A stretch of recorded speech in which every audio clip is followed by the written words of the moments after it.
Don't forget to subscribe our channel, Pabibirds. Nandito na naman tayo sa panibagong vlog. Lalo na dyan sa mga subscribers ko, mag-ingat kayo dyan palagi. Habang tayo nabubuhay sa mundong ito, ilalaan yung ating kasalanan sa ating Panginoon. Kasi buhay natin, ang Panginoon naghawak. Kaya binubuhay tayo sa forever na panahon, or taon, na para tayo ay magbagong buhay. Ang sabi ng Panginoon, babanggitin lang po ninyo ako, maliligtas kayo. Kaya ang sabi ng Panginoon, magserbisyo tayo sa Kanya. Huwag natin iwanan yung ating serbisyo or tapat tayo sa ating Panginoon. Mga papibers, isi-share ko po ito sa inyo. Ito ang pinakamalaga sa buhay sa nakasulat sa libro ng orasyon.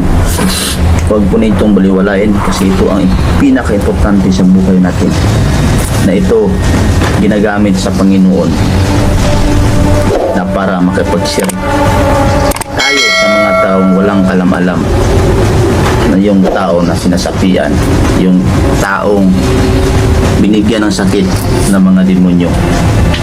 Paano mo malaman ang tao may dalang demonyo na hindi na niya kilala ang mga tao? Ito orasyon ba, birds?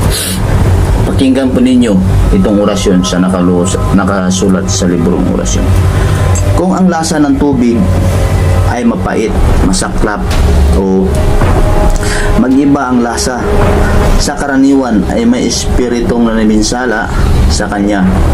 Kung wala ka ng duda na nai-espiritu ang nasasabing tao, ay ito ang ibulong sa harapan ng tao ng 3 beses. Kaya ito ba, viewers, instruction sa nakasulat sa librong orasyon, kailangan magbigkas kayo 3 beses. Ibulong lang ninyo 3 beses itong nakasulat sa librong orasyon. Makam, matam, miak, mikalirnam, santum, santam, igusum, ardam, kabiniti, aradam, deus, adradam.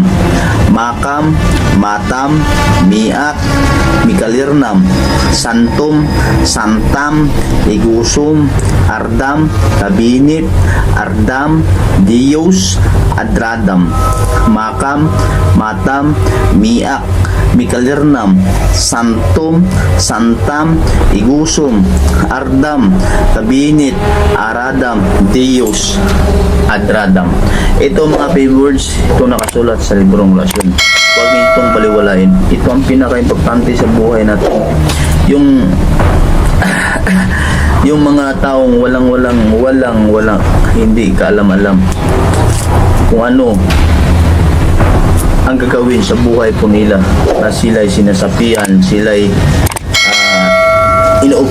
inuopensahan pala sa mga taong mga demonyo. Ito mga favors, ito ang pinaka-importante sa buhay natin. Itong mga libro ko, itong mga nakasulat sa librong orasyon, ito ang sagrada. Ito ang pinaka-importante sa buhay natin. Hanggat buhay pa tayo, sundan natin ang nakasulat sa librong orasyon. Sinulat to sa Panginoon, sa ating Panginoon si Kristo, na inutusan niya si Lucifer na pagbigkas yung mga kampon sa kadiliman. Paano yun susumpuin? Dito sa nakasulat sa orasyon, nakasulat sa librong orasyon mga pabibirds.